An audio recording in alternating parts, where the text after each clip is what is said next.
What's going on, guys? I'm Steve. Welcome back to the channel. Welcome back to another video. If it's your first time stopping by the channel, hit that subscribe button. Trust me, you won't regret it. You're a returning subscriber as always, guys. Welcome back, and I do appreciate the support.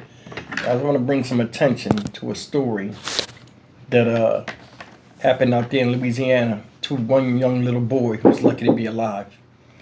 And this story right here is just, to put some awareness out of the danger of electronic devices, be it phones, phone chargers, tablets.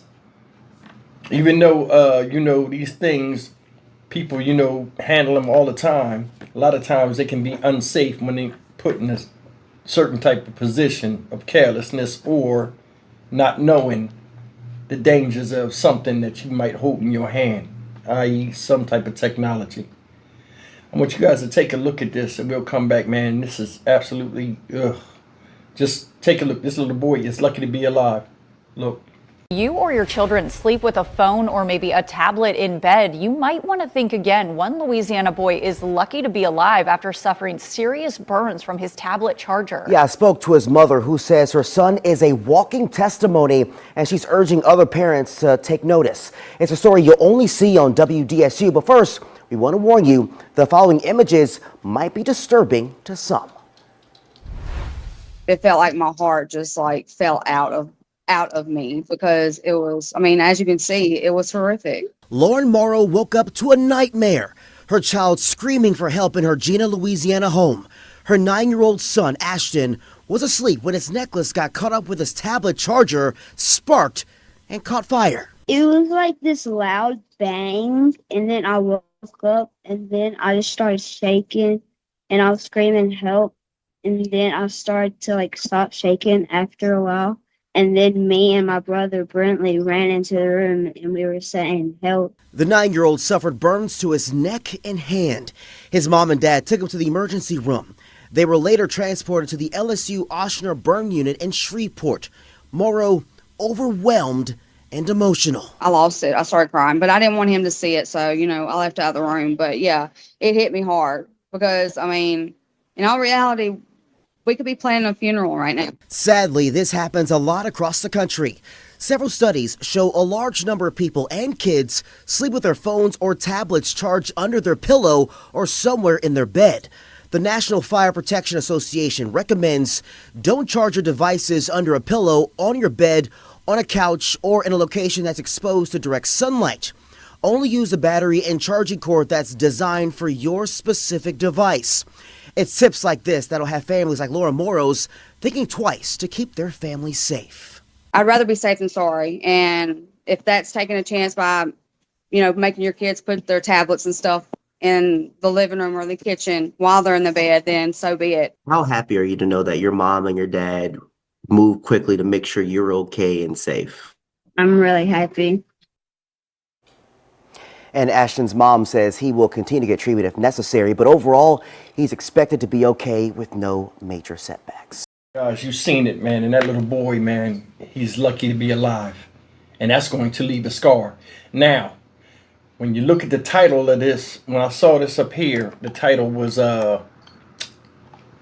Louisiana child seriously burned by popular piece of technology. It wasn't the technology. You need to change the title on that. It was the charging cord.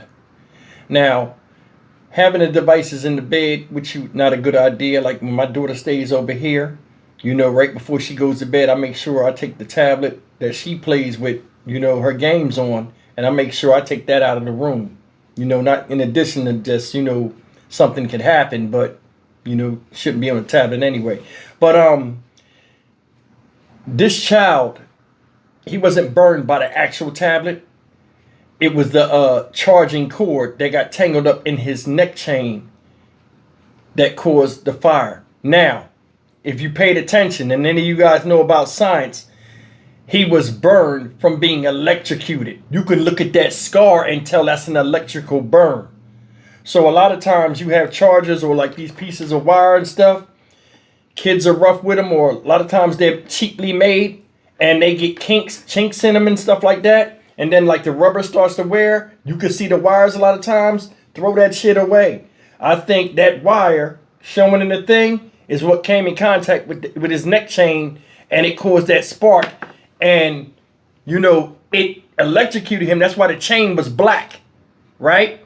And then on top of that, it caught fire after he tried to get up, because this current is running through it. He was electrocuted. You know what I'm saying? Like I said, he's lucky, man. But then again, I mean, stuff like this happen all the time that don't even make the news. My thing is, I don't think, and it's just my opinion, no disrespect to the parents, children shouldn't have neck chains on when they sleep in anyway.